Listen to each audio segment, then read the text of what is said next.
함께 하나님의 말씀을 보도록 하겠습니다. 마태복음 16장 21절부터 27절까지 말씀입니다. 마태복음 16장 21절부터 27절까지 말씀입니다.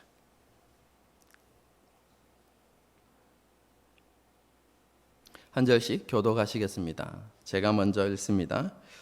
이때로부터 예수 그리스도께서 자기가 예루살렘에 올라가 장로들과 대제사장들과 서기관들에게 많은 고난을 받고 죽임을 당하고 제3일에 살아나야 할 것을 제자들에게 비로소 나타내시니 붙들고 항변하여 이르되 주여 그리 마옵소서 이 일이 결코 주께 미치지 아니하리이다. 예수께서 돌이키시며 베드로에게 이르시되 사탄아 내 뒤로 물러가라. 너는 나를 넘어지게 하는 자로다. 내가 하나님의 일을 생각하지 아니하고 도리어 사람의 일을 생각하는도다 하시고 누구든지 나를 따라오려거든 자기를 부인하고 자기 십자가를 지고 나를 따를 것이니 누구든지 제 목숨을 구원하고자 하면 잃을 것이요 누구든지 나를 위하여 제 목숨을 잃으면 찾으리라. 온천하를 얻고도 제 목숨을 잃으면 무엇이 유익하리요? 사람이 무엇을 주고 제 목숨과 바꾸겠느냐? 함께 읽겠습니다. 인자가 아버지의 영광으로 그 천사들과 함께 오리니 그때에 각 사람이 행한 대로 갚으리라. 아멘. 그렇죠.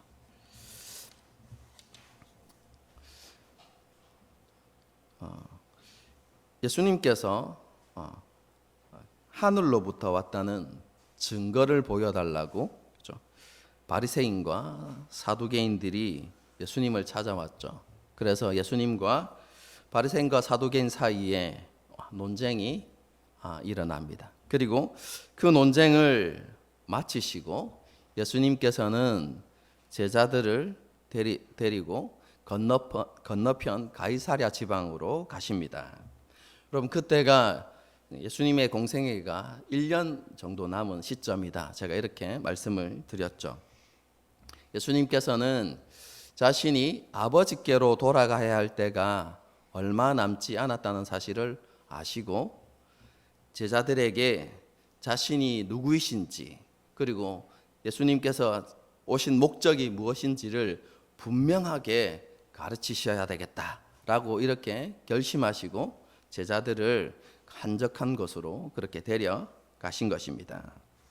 그곳에서 예수님께서는 제자들에게 물으셨죠. 너희는 나를 누구라 하느냐? 이렇게 물으셨습니다. 그때 베드로가 이렇게 고백합니다. 정말로 유명한 신앙 고백이죠. 주는 그리스도시요 메시아요 하나님의 살아계신 하나님의 아들입니다. 이렇게 고백합니다. 기억하십시오. 이것은 베드로만의 고백이 아니라고 이야기했습니다. 그렇죠? 제자들이 함께 고백하는 신앙이었고 그것을 베드로가 대표로 고백한 것이다. 여러분 이렇게 이해하셔야만 합니다. 어쨌든 이 고백은요. 메시아로 오신 예수님께서 하나님과 동등한 분이십니다. 다르게 표현하면 예수님은 곧 하나님이십니다. 라고 고백하는 신앙 고백입니다.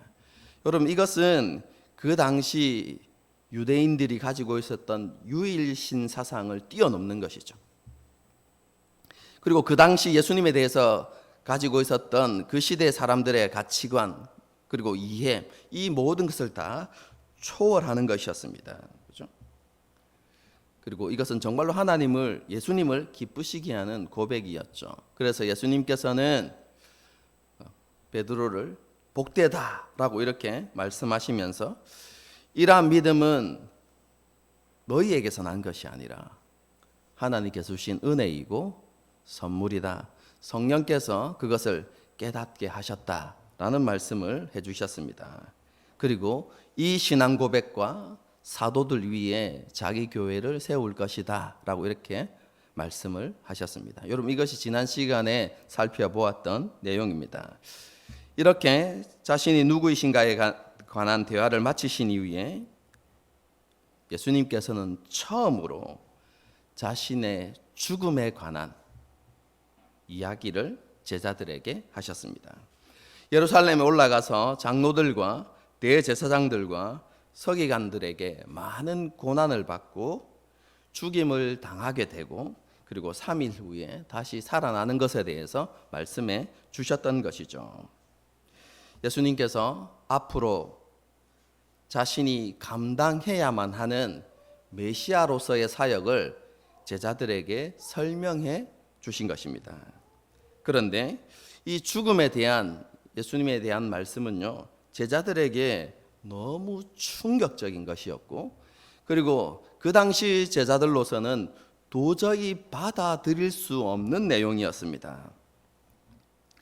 우리가 알고 있는 대로 제자들이 예수님을 메시아로 믿었긴 하지만, 그리고 그 시대 사람들과는 다른 하나님으로서, 하나님의 아들로서의 메시아를 믿긴 했지만 여전히 그들의 생각 가운데 바뀌지 않았던 것은 메시아는 정치적인 메시아라는 것입니다. 마지막 때에 하나님께서 보내시겠다고 약속하신 메시아는 모든 대적과 원수를 멸망시키고 하나님의 나라를 회복하고 완성하는 메시아라고 굳게 믿고 있었던 것이죠. 그래서 메시아로 오신 예수님께서 이스라엘을 압제하고 핍박하는 로마 제국을 무너뜨리고 그 아래서 신음하는 이스라엘 백성들을 구원하시고 해방시켜 주실 것이라고 믿었습니다.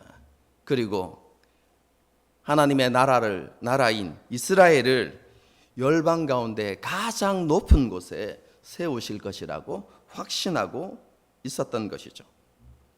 이것이 예수님께서 메시아로서 하셔야만 하는 일이죠. 여러분, 그렇기 때문에 그들의 관점에 있어서는 메시아이신 예수님께서 죽임을 당하면 안 되는 것이었습니다. 그런데 예수님께서는 예루살렘에 올라가셔서 고난을 받고 죽임을 당하게 될 것이라고 말씀하시니까 제자들이 이해할 수도 없었고 받아들일 수도 없었던 것이죠. 여러분, 그때 다시 한번 불같은 성격의 소유자인 베드로가 다시 한번 나섭니다. 22절의 말씀입니다. 베드로가 예수님을 붙들고 항변하여 이르되 주여 그리 마옵소서 이 일이 결코 주께 미치지 아니하리이다.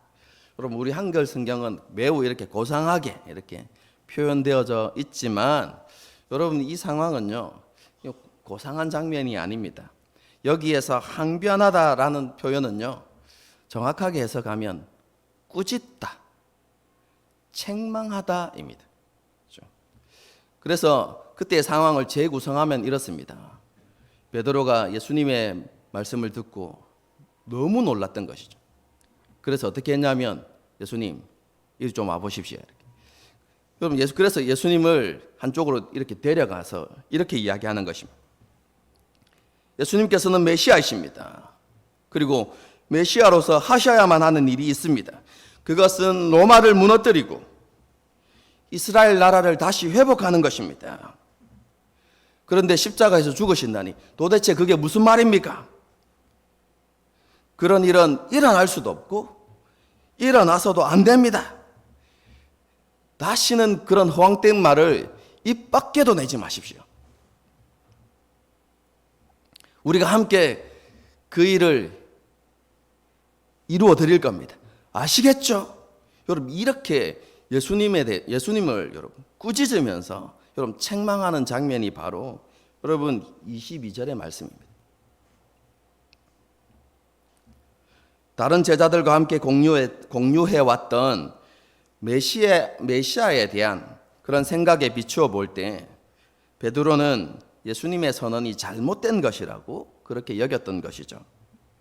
그래서 예수님께서 죽으셔야만 한다는 사실을 받아들이지 못하고 강력하게 반대하며 나섰던 것입니다. 예수님의 선언이 자신들의 기대를 완전히 무너뜨리는 발언이었기 때문에 베드로와 제자들은 그것에 마음을 다 빼앗겨서 그렇게 행동했고, 그리고 예수님께서 이어서 말씀하신, 그런데 3일 만에 다시 살아날 것이다 라는 그 말씀에는 아무런 의미를 두지 않았죠.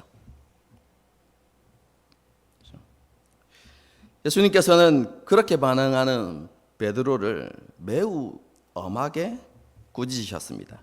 23절 말씀입니다. 예수께서 돌이키시며 베드로에게 이르시되 사탄아 내 뒤로 물러가라. 너는 나를 넘어지게 하는 자로다. 내가 하나님의 일을 생각하지 아니하고 도리어 사람의 일을 생각하는도다 하시고. 충격적인 표현이죠. 여러분, 예수님을 반대하고 대항했던 바리새인이나 서기관들을 향하여서 하시는 말씀이 아닙니다. 2년이 넘는 세월 동안 예수님을 따라다니고 예수님과 함께 했던 제자들, 그리고 그 가운데서 제자들의 대표라고 할 수 있는 베드로에게 하신 말씀입니다. 여러분, 그런 베드로에게 사탄아! 여러분, 이렇게 지칭하신 것은요, 충격적인 일이죠. 우리가 이렇게 생각할 수도 있습니다. 예수님께서 좀 그렇게까지 말씀하신 것은 좀 심하신 건 아닌가? 예수님께서 어떻게 그런 말씀을 하실 수 있지? 뭐 이런 생각을 가질 수도 있을 것 같습니다. 여러분은 그렇게 생각 안 하십니까? 예수님께서 왜 이렇게 반응하셨을까요? 정답부터 말씀드리면, 여러분, 이 표현은 베드로의 반응의 심각성을 나타내는 것입니다. 예수님께서 베드로의 반응을 매우 심각하게 받아들이셨다. 여러분, 이렇게 이해해야 한다는 것이죠. 여러분, 이것을 예수님 공생의 사역에 있었던 사건 하나와 이렇게 비교해 보면 조금 쉽게 이해할 수 있을 것 같습니다. 그 사건이 무엇이냐면, 예수님께서 성령에 이끌리어 광야에서 시험 받으신 사건입니다. 그곳에서 예수님께서 40일을 줄이신 이후에 마귀에게 시험을 받으시죠. 세 가지 시험입니다. 첫 번째가 뭐였습니까? 예수님께서 40일을 굶주린 상황에서 마귀가 이렇게 유혹하죠. 이 돌을 떡덩이로 만들어 가지고 허기를 면하라, 이렇게 이야기하죠. 그게 첫 번째 시험이었고요. 두 번째 시험은 예수님을 높은 곳에 데려가서 뛰어내리라. 그리하면 하나님께서 천사들을 명하여서 너의 발이 돌에 부딪히지 않게 하실 것이다. 하나님께서 그렇게 말씀하고 있는데 한번 시험해 봐라. 뭐 이런 식으로 그렇죠? 시험하죠. 그리고 세 번째 시험이 이어지는데요. 오늘 본문의 내용과 관련 있는 시험은 바로 세 번째 시험입니다. 마귀는 예수님을 지극히 높은 산으로 데리고 가서 천하만국을, 그죠? 그리고 천하만국의 영광을 이렇게 보여주면서 이렇게 이야기하죠.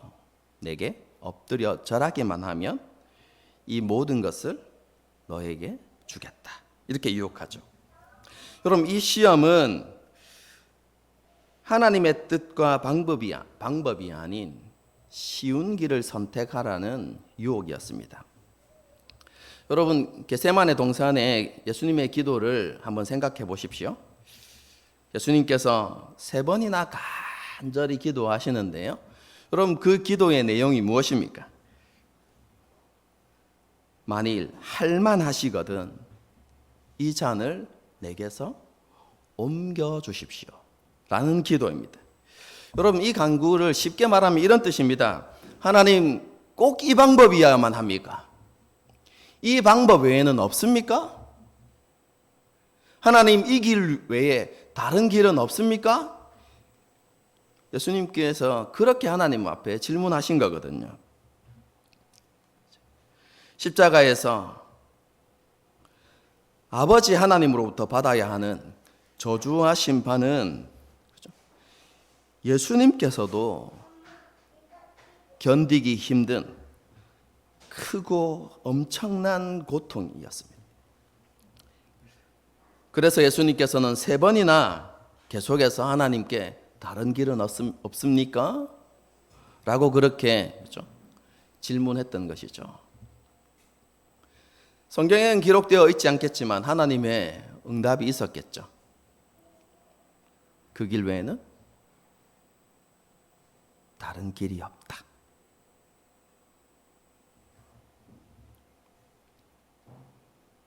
왜냐하면 예수님께서 회복하시는 그리고 완성하시는 하나님의 나라는 세상 나라가 아니기 때문에 그렇습니다. 그 당시 유대인과 제자들이 생각했던 것처럼 세상 제국을 무너뜨리고 이스라엘을 다시 세우는 것이 예수님의 사역이 아니었다는 것이죠. 예수님께서 이루셔야 하는 하나님의 나라의 모습은 어떤 모습입니까? 범죄와 타락으로 인해 살아있는 것처럼 보이지만 영적으로 죽어있는, 그리고 죄와 사망의 권세 아래서 신음하고 결국 하나님의 진노와 심판을 피할 수 없는 그 영혼들을 구원하여서 하나님의 백성이 되게 하시는 것. 여러분, 그것뿐만 아니라 아담과 하와의 타락으로 인해서 일그러지고 깨어진 모든 만물을 창조 때의 영광으로 회복시키는 것. 여러분, 이것이 예수님께서 하시는 사역인 것이죠. 그런데 이것을 위해서는 뭐가 해결되어져야만 합니까? 인류의 모든 죄의 문제. 여러분, 이것이 반드시 해결되어져야 하는 것이죠. 그리고 그 죄의 문제를 해결하기 위해서는 예수님께서 반드시 십자가 위에서 죽으셔야만 했던 것이죠. 그 길 외에는 다른 길이 없었던 것입니다.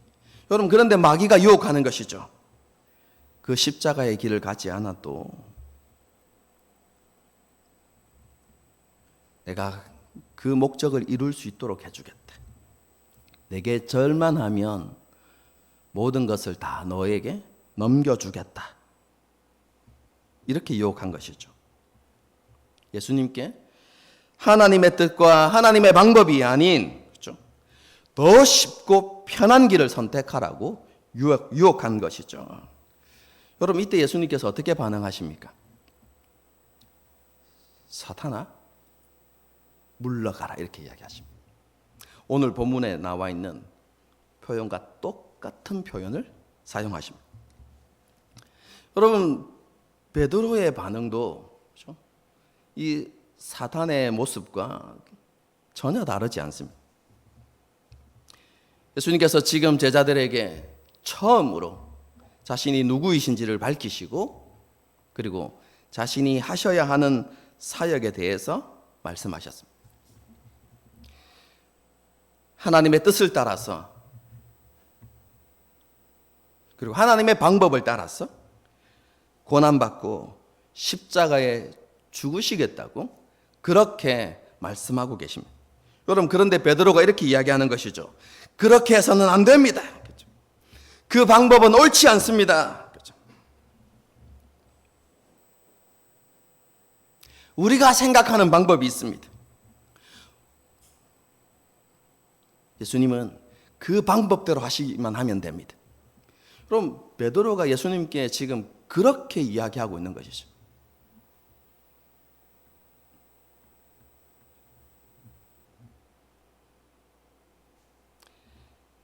(23절에) 나와 있는 것처럼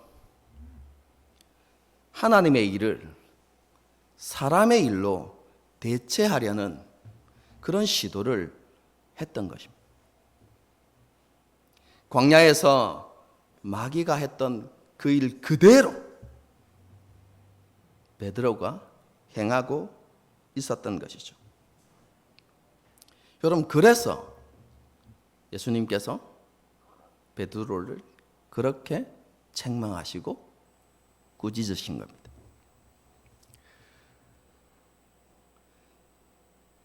예수님의 반응은 그렇다면, 그죠?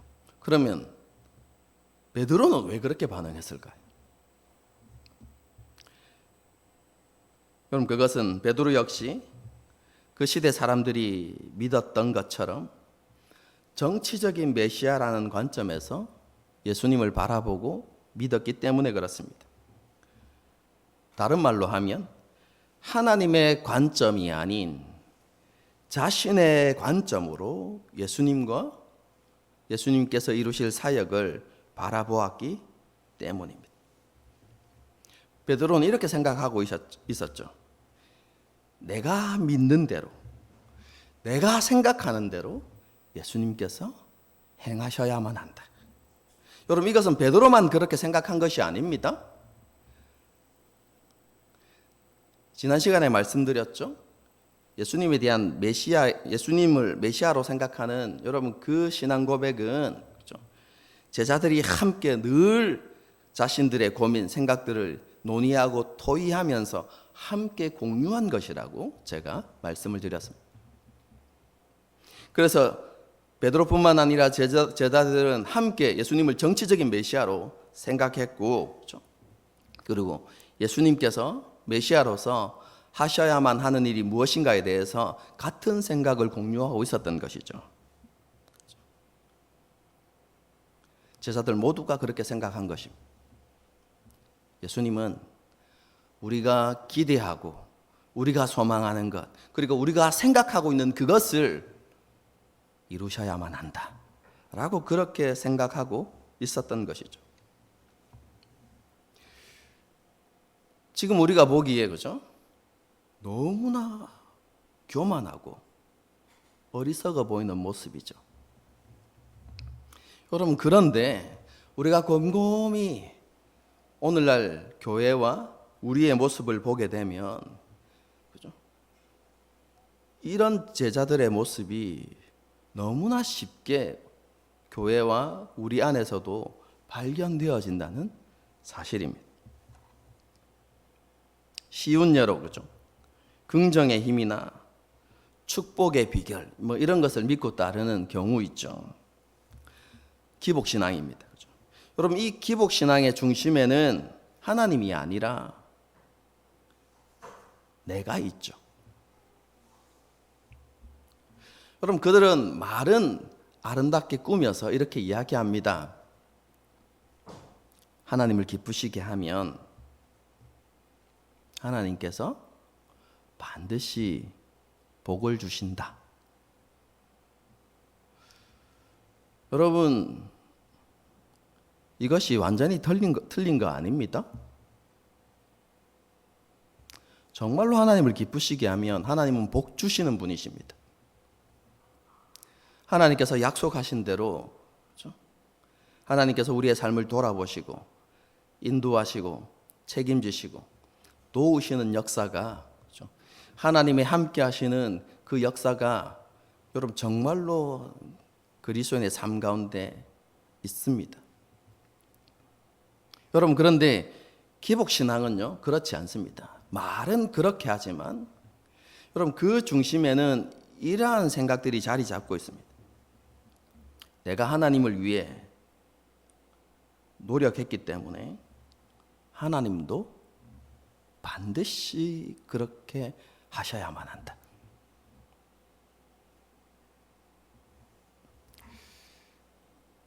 여러분, 우리의 신앙이 성경적인 신앙인가 아니면 기복 신앙인가, 여러분 이것을 여러분 분별할 수 있는 방법이 무엇입니까? 매우 쉽습니다.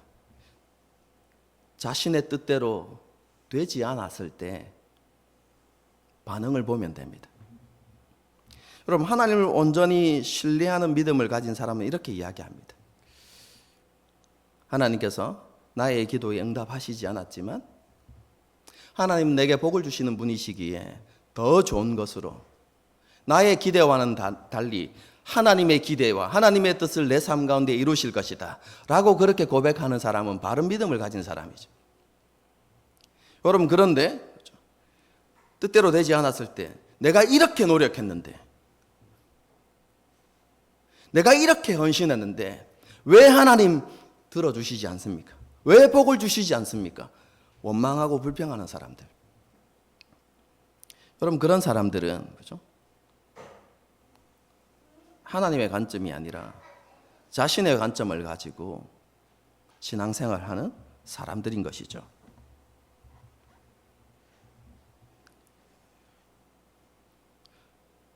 우리 안에도 이런 모습은 없습니까?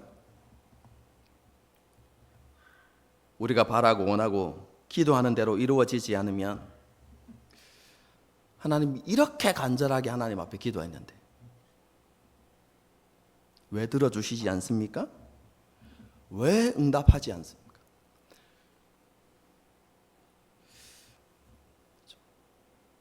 여러분, 이런 반응을 뒤집어서 표현하면 이렇게 됩니다.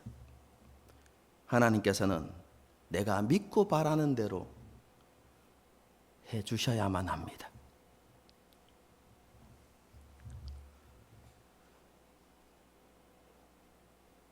우리는 이런 모습을 베드로와 제자들 모습 가운데서 찾아볼 수 있게 되는 것이죠.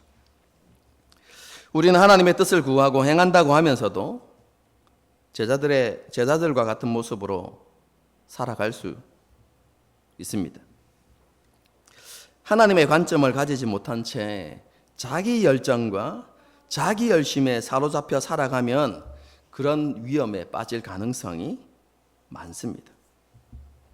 여러분, 제자로 살아가는 삶에 있어서 가장 중요한 것, 여러분 그게 무엇이냐면 하나님의 관점으로 우리의 삶과 세상을 바라보는 것입니다. 요셉의 경우가 정말로 좋은 예이죠. 우리는 잘 알고 있습니다. 요셉이 어떤 고난을 당했는지, 형들에 의해서 종으로 팔림을 당해서 애굽에 내려가게 되죠. 그리고 애굽에서 억울한 누명을 뒤집어 쓰고 감옥에 갇혀 죄수의 신분이 됩니다.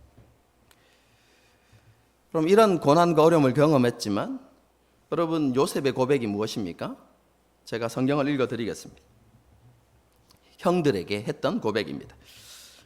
당신들이 나를 이곳에 팔았다고 해서 근심하지 마십시오. 한탄하지 마십시오. 하나님께서 생명을 구원하시려고 나를 당신들보다 먼저 보내셨을 뿐입니다. 당신들은 나를 해하려 하였지만 하나님은 그것을 선으로 바꾸사 오늘과 같이 많은 백성의 생명을 구원하게 하셨습니다. 이것은 하나님께서 계획하신 것이고 하나님의 뜻이었습니다. 그러니 당신들은 근심하거나 두려워하거나 한탄하지 마십시오. 여러분, 이게 요셉의 고백입니다. 힘들고 고통스러운 날들이 있었지만 그 모든 것이 하나님의 인도하심이고 예비하심이라고 그렇게 고백했던 것이죠.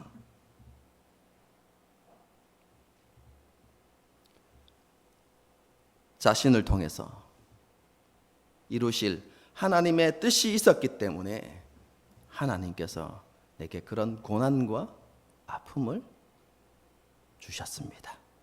이렇게 고백한 것입니다. 요셉이 이렇게 고백할 수 있었던 이유가 무엇입니까? 지난날의 모든 일들을 자신의 관점이 아니라 하나님의 관점에서 바라볼 수 있었기 때문에 그렇습니다.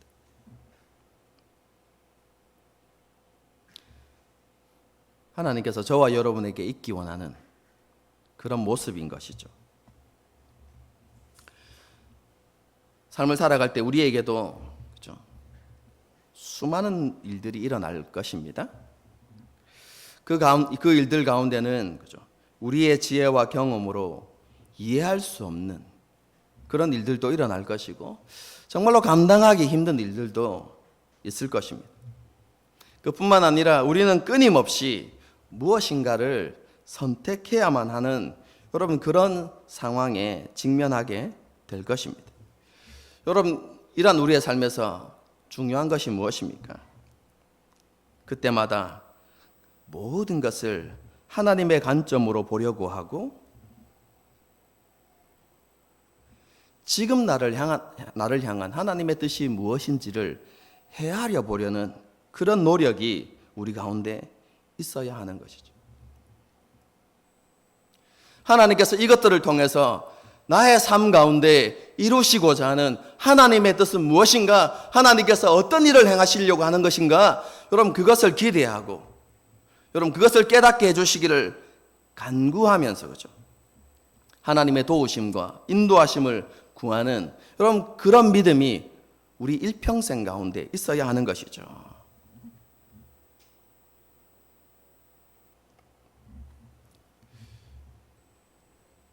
이러한 삶에 대해서 예수님께서는 그죠? 조금 다른 표현으로 또 우리에게 교훈을 주십니다. 여러분 그게 25절, 26절 말씀입니다. 제가 읽어드리겠습니다. 누구든지 제 목숨을 구원하고자 하면 잃을 것이요. 24절, 25절입니다. 이에 예수께서 제자들에게 이르시되 누구든지 나를 따라오려거든 자기를 부인하고 자기 십자가를 지고 나를 따를 것이니라. 누구든지 제 목숨을 구원하고자 하면 잃을 것이요 누구든지 나를 위하여 제 목숨을 잃으면 찾으리라. 참된 제자가 되는 것은요 예수님의 십자가의 길을 가로막아서가 아니라 예수님과 함께 십자가의 길에 동참함으로 되는 것입니다. 하나님의 뜻인 고난과 십자가 죽음을 향해 나아가는 예수님의 길에 함께 동참하는 것. 여러분 이것이 참된 제자의 모습이라는 것이죠. 그런데 우리가 이 말씀을 이해할 때는요 너무 이렇게 문자적으로만 이렇게 받아들여야만 하는 것이 아니라 이 말씀에 담겨 있는 시대적인 상황들을 이해하고 이 말씀을 바라보는 것이 좋습니다. 여러분 그 당시 이스라엘의 장로들과 대제사장과 서기관들 곧 이스라엘의 지도자들은 예수님을 잡아서 죽이려는 계획을 세우고 있었습니다. 그리고 예수님께서 예루살렘에 올라가시면 이제 그 일이 곧 시행될 것이죠. 여러분 그리고 그들에 의해서 예수님은 재판에 넘겨지고 결국 십자가에 달려서 돌아가시게 될 것입니다. 그런데 그 이후에 제자들의 모습을 한번 생각해 보십시오. 예수님의 부활을 목격한 이후에 예수님께서 부활하셨습니다 라는 메시지를 선포하면서 그 부활하신 예수님께서 메시아이시고 하나님의 아들이십니다 라고 증거하면서 다닌다고 한번 생각해 보십시오. 진리를 선포하는 것이지만 여러분 그 메시지는 그렇죠? 그 당시 이스라엘의 지도자들에게 큰 도전의 메시지가 되죠. 어떤 의미입니까? 너희가 죽였다.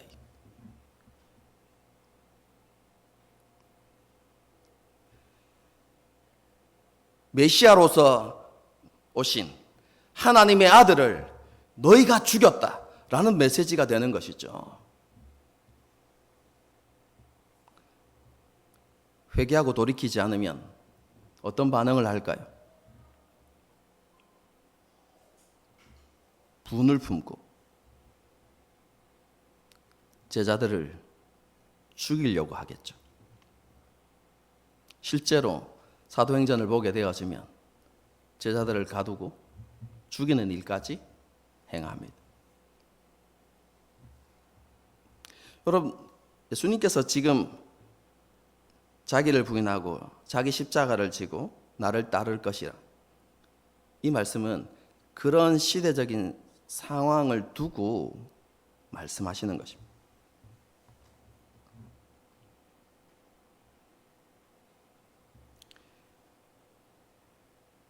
죽음을 두려워하지 않고 예수님의 부활과 그분의 메시아 되심, 그분이 하나님의 아들 되심을 증언하고 선포한다면 그것은 너희가 나의 제자라는 것을 분명하게 드러내는 증거가 될 것이고, 그리고 너희의 믿음이 참된 믿음이라는 것이 증명되어서 마지막 날에 너희는 영원한 생명을 얻게 될 것이다. 하나님 나라의 잔치에 참여하는 그런 은혜를 누리게 될 것이다. 하지만 너희가 죽음이 두려워서 나의 부활과 나의 메시아됨과 하나님의 아들됨을 선포하지 않는다면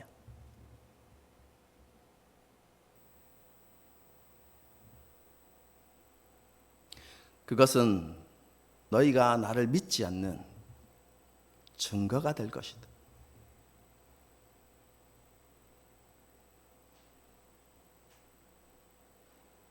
그래서 마지막 날에 그런 사람은 영생을 얻지 못할 것이다 라고 이렇게 말씀하고 있는 것이죠.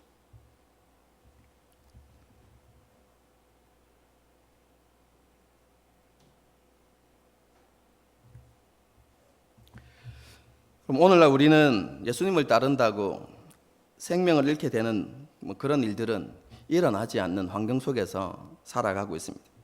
여러분, 그렇다고 이 말씀이 우리에게 아무런 의미가 없는 말씀은 아닙니다. 그럼 생명은 무엇을 의미합니까? 우리에게 있어서 가장 소중한 것.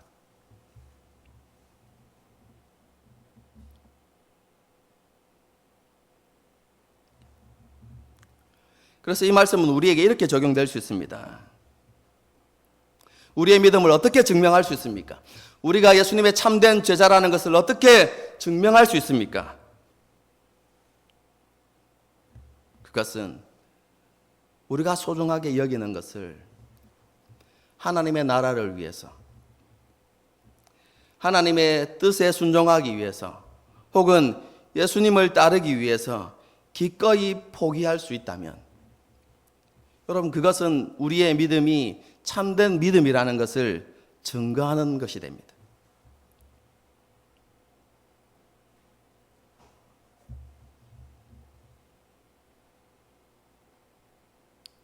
하지만 예수님을 따르는 것보다, 하나님의 뜻에 순종하는 것보다 우리가 소중하게 여기는 것을, 그렇죠? 더 가치 있게 여기고 그것을 선택한다면 그건 우리의 믿음이 온전치 않다는 것을 보여주는 증거가 되는 것입니다.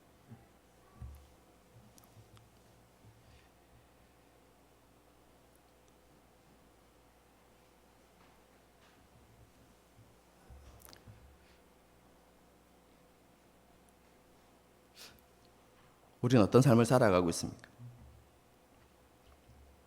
여러분, 한번 이 질문에 대답해 보십시오. 하나님의 뜻을 행하는 것과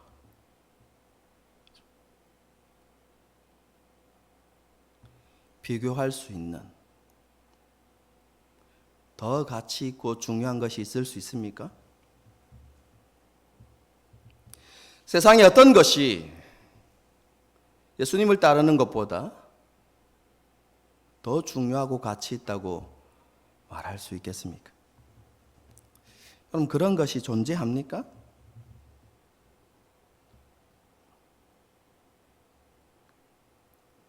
참된 제자의 삶을 살아간다는 것은요, 예수님처럼 하나님의 뜻을 행하는 것이 자신의 가장 귀한 것을 잃어버리는 것보다 더 가치 있고 더 중요하고 소중하다는 것을 인정하고 하나님의 뜻에 자신의 모든 삶을 드리는 것,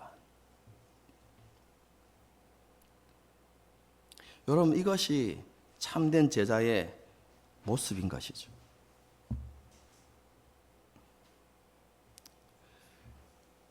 하나님의 뜻과 예수님을 따르는 것과 비교할 수 있는 것은 이 세상에 어떠한 것도 없습니다.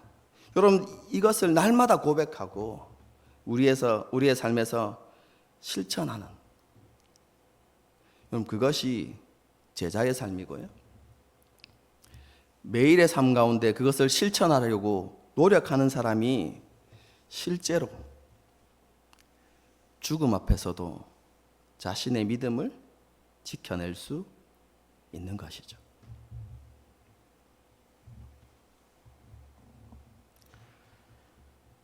우리는 무엇이 진정으로 가치 있고 유익한 것인지 잘 분별할 수 있어야만 합니다. 여러분, 그래야만 사라지고 없어질 이 세상의 것과 영원한 것을 바꾸는 어리석은 행동을 하지 않을 수 있는 것이죠. 그럼 마지막 날에 주님께서 다시 오셔서 우리의 삶을 평가하실 것인데요. 우리가 어떤 것을 선택하고 어떤 삶을 살았는지를 보고 우리를 평가하실 것입니다.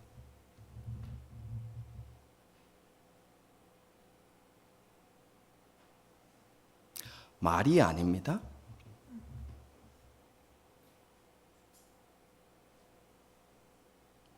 그리고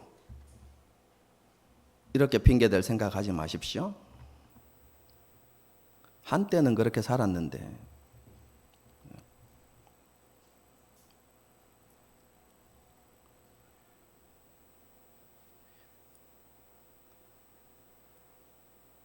많은 세월들을 그렇게 살지 못했습니다.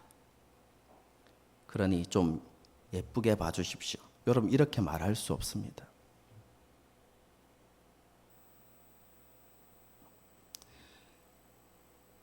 예수님께서 판단하시는 기준은요, 끝까지 그 믿음을 지켰느냐입니다.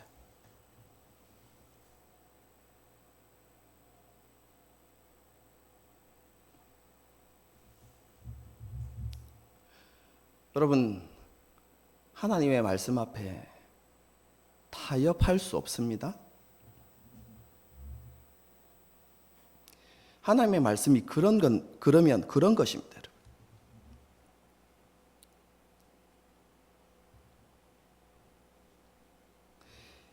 예수님께서 우리를 판단하실 때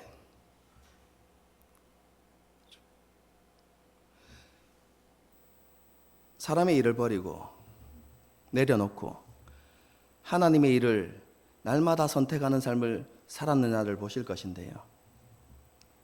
그런데 그것이 한두 번이 아니라 끝까지 그런 삶을 살았는가, 끝까지 그 믿음을 지켰는가를 보시고 우리를 판단하실 것입니다.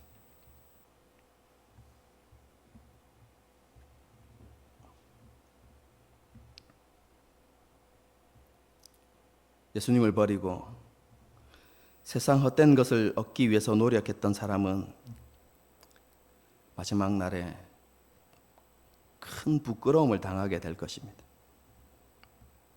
하지만 세상의 어떤 것을 얻고 그것을 누리고 싶은 마음을 내려놓고 하나님의 일을 위하여 자기를 부인하고 자기 십자가를 지고 예수님을 따랐던 사람들은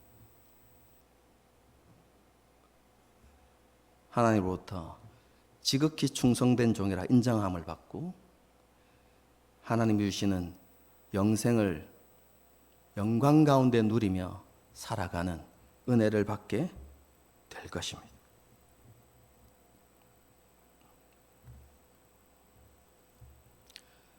그 마지막 날에 우리는 어떻게 서야 되겠습니까? 오늘 말씀을 바라보면서요, 다시 한번 우리의 믿음을 새롭게 하고 하나님 앞에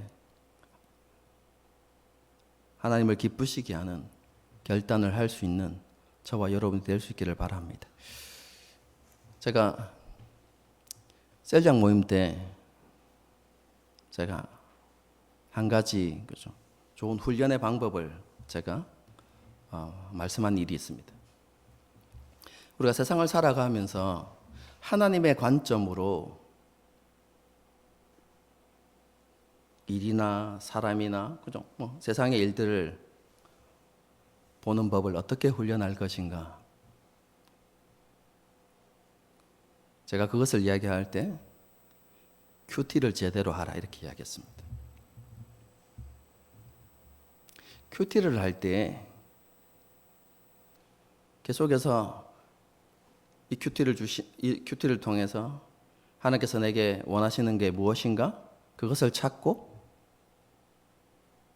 그냥 적용에만 초점을 맞추고 큐티하는 사람들은 그런 관점을 가지려면 정말 오랜 세월이 걸릴 수 있습니다. 그럼 그런데 어떻게 큐티해야 됩니까? 하나님의 관점으로 그 본문을 보려고 하고 여러분 이해하고 적용하려는 노력들을 해야 되는 것이죠. 성경을 이렇게 보는 것입니다. 오늘 본문에 나타나는 하나님은 어떤 분이신가?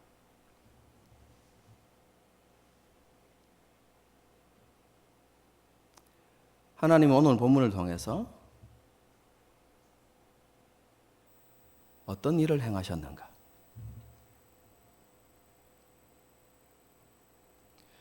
그럼 쉬운 예를 한 가지 쉽게 예를 들어드리겠습니다. 여러분 에베소서를 읽으면 그렇죠? 많은 권면들을 하죠. 그렇죠? 그래서 예를 들어서 너희는 거룩하라 이렇게 여러분 선포했다고 생각합시다. 여러분 그러면 우리는 일반적으로 어떻게 큐티합니까? 거룩해야지. 거룩하려면 어떻게 해야 될까? 세상 문화를 좀 멀리 할까? 그래서 적용할 때 오늘은 미디어를 좀 줄이자. 이런 식으로 큐티할 수 있겠죠.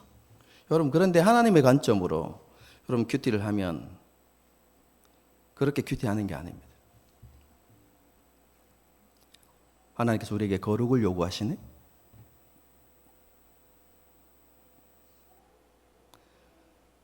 그럼 우리에게 거룩을 요구하시는 하나님은 어떤 분이신가?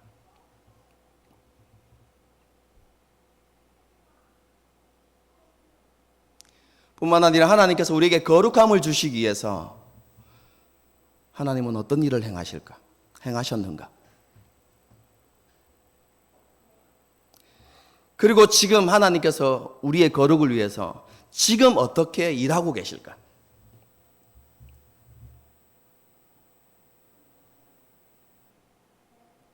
여러분 이런 관점으로 성경을 보려고 노력해야 되는 것이죠.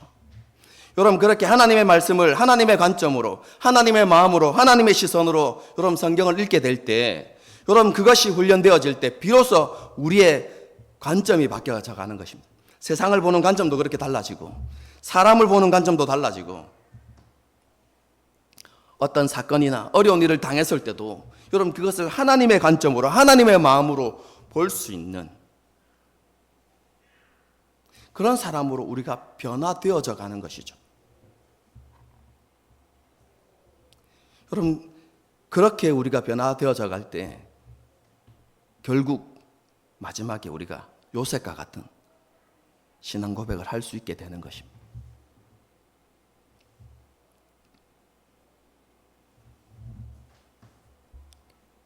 하나님 앞에서 그런 관점을 가질 수 있는 그런 사람이 되게 해달라고 기도하면서 말씀을 볼 때마다 우리의 관점을 바꾸어 가고 여러분 기도할 때도 여러분 그런 관점을 가지고 하나님 앞에 기도하려고 노력해보고 여러분 그렇게 하셔야 하는 것이죠.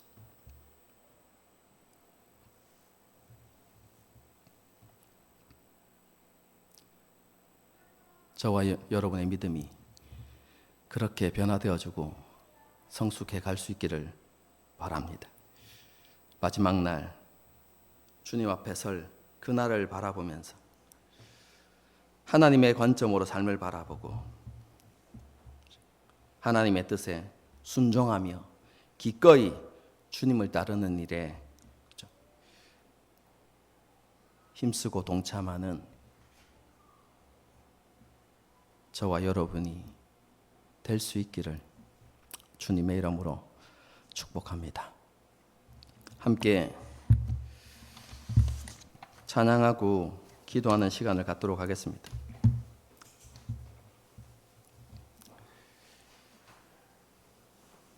나의 모습 나의 소유 주님 앞에 드립니다. 이 찬양인데요. 그렇죠?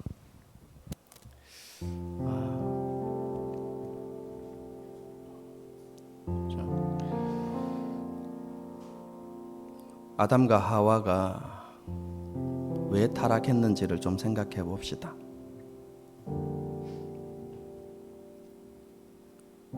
선악과를 보고 보암직하고 먹음직하고 탐스럽네.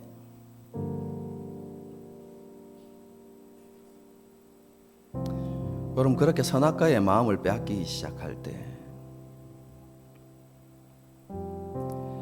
그리고 선악과를 자기의 관점으로 보기 시작할 때, 이것을 먹으면 내가 하나님처럼 될 수 있겠네? 여러분, 그렇게 생각할 때 넘어지고 범죄하고 타락한 것이죠.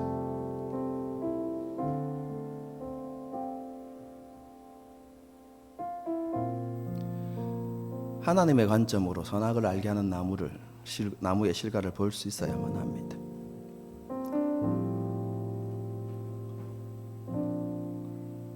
먹음직하고 보암직하고 탐스럽네. 하지만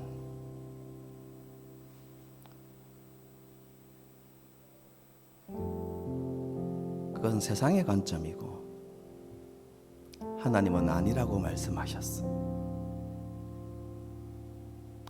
이것은 하나님 보시기에 가정한 것이야.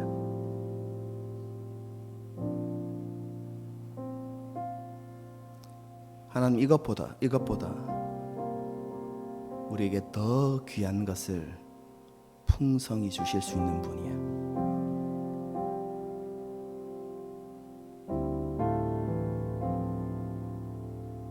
그리고 하나님은 그렇게 하시는 분이야.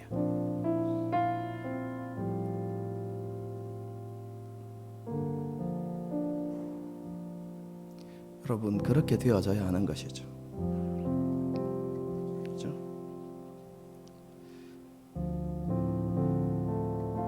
이 시간 하나님 앞에 그렇죠?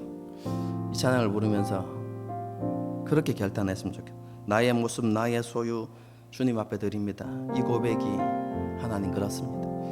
하나님 앞에서 나의 관점을 내려놓고 사람의 일을 내려놓겠습니다. 하나님, 저에게 하나님의 관점을 주십시오. 하나님의 뜻을 깨달을 수 있는 은혜를 내게 주십시오. 그리고 그것을 위해서 기꺼이 나 자신들을 드릴 수 있는 은혜를 주십시오. 여러분, 그렇게 고백하고 그렇게 하나님 앞에 찬양 드렸으면 좋겠습니다. 함께 찬양하시겠습니다.